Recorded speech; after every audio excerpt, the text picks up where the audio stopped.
Well, my clock says 12:30, so why don't we get started?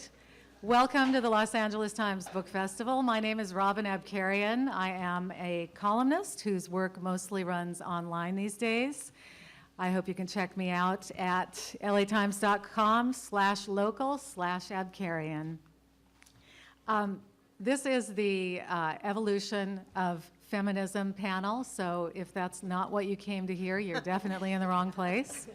I have a few housekeeping issues to attend to. I want to ask you to please silence your cell phones. You probably don't need to be told that.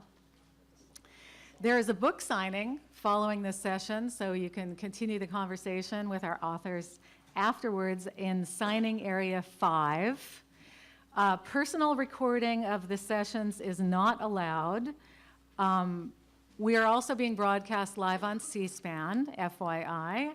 And I was supposed to say something about earthquake safety. I think the drill is, if you feel an earthquake, please leave calmly, calmly, and put your hands over your head. I want you also to know that at the end of the session, about 10 to 15 minutes before the end, we will be taking questions from the audience. There's a mic set up in one of the aisles, and if you're immobile, just raise your hand. We can bring a mic to you. Well, let me start with Myra MacPherson.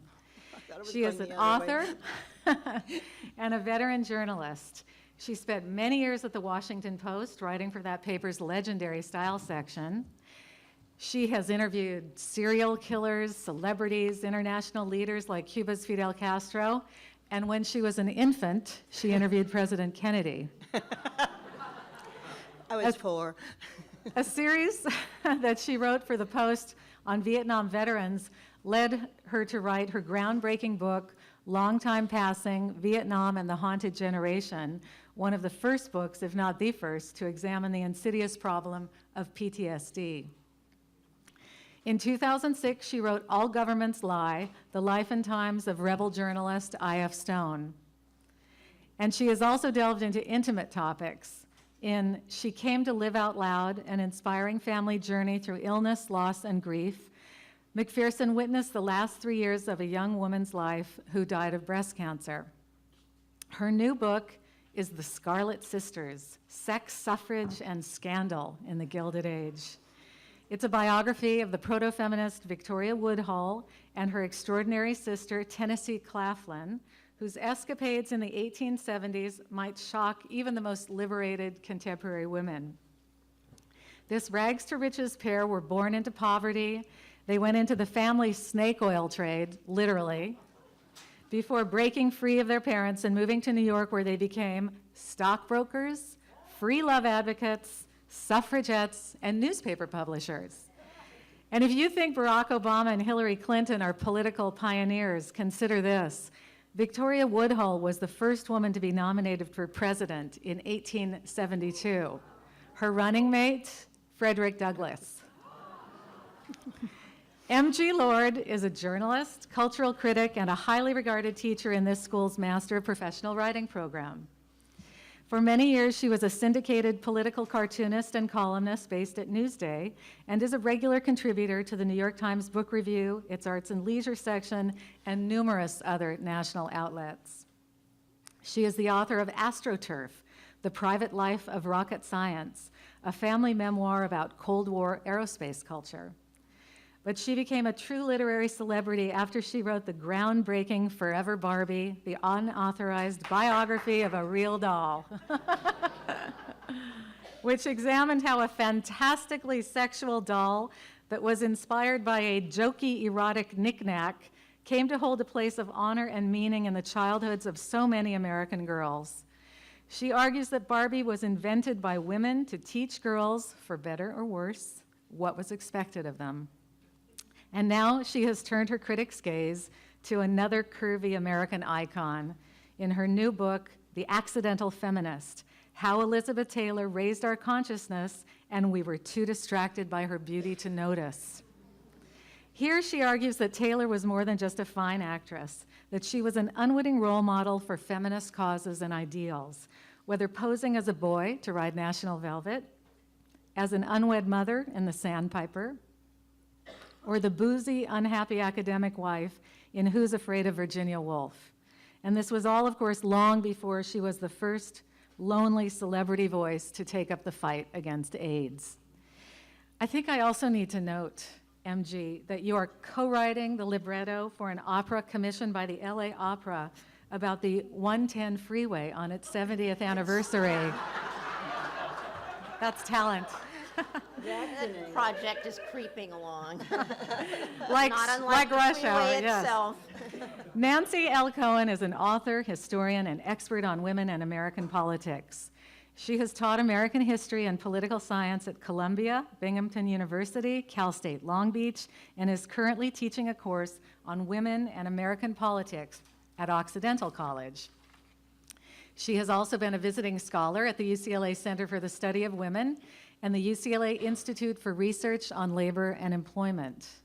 Her books include The Reconstruction of American Liberalism, 1865 to 1914, and the 1990s, A Social History.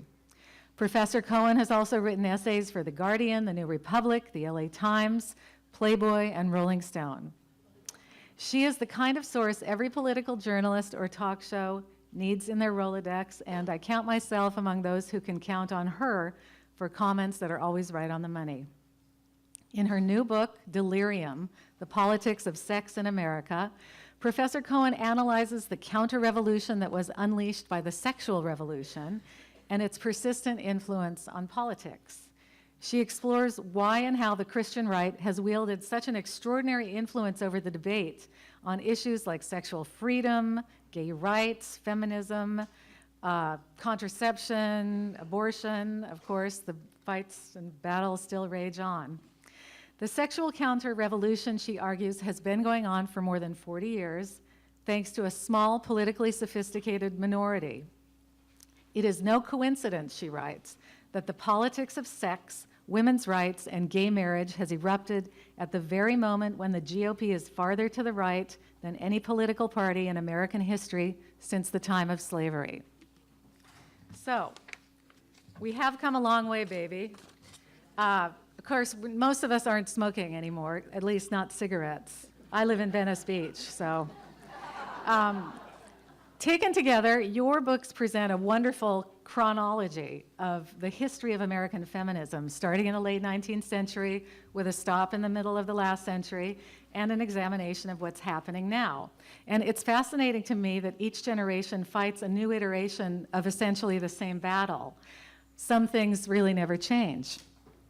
We're still fighting about equal pay, affordable childcare, the balance between work and home life, whether women can do everything that men can do. Now we're discussing the battlefield instead of the racetrack. Women are still dismissed as Jezebels or sluts for boldly claiming their sexuality by, let's say, twerking at the AMAs. Women are still battling for reproductive freedom, which is being narrowed all over the country by state legislatures intent on making it impossible to get an abortion, even if abortion is legal. So I wonder if each of you can start us off by giving a short, maybe 2 to 4 minute explanation of what exactly inspired you to write your book. And let's just go in order, starting with Myra. Oh, I always hate this, starting first. Well, before I do that, since you've really covered so much of the spot, I just want to quote 2 quotes from, and have you imagine where it came from. One is, the love affairs of the community should be left for the people to regulate themselves instead of trusting to legislation to regulate them. Now, this is not some activist talking about the Defense of Marriage Act. This was Woodhull in 1871. This was a time when men had total power. There was nothing that a woman could do on her own, but these 2 absolutely managed to do it. And the other one, which is again topical, is put a woman on trial for anything. It is considered as a legitimate part of the defense to make the most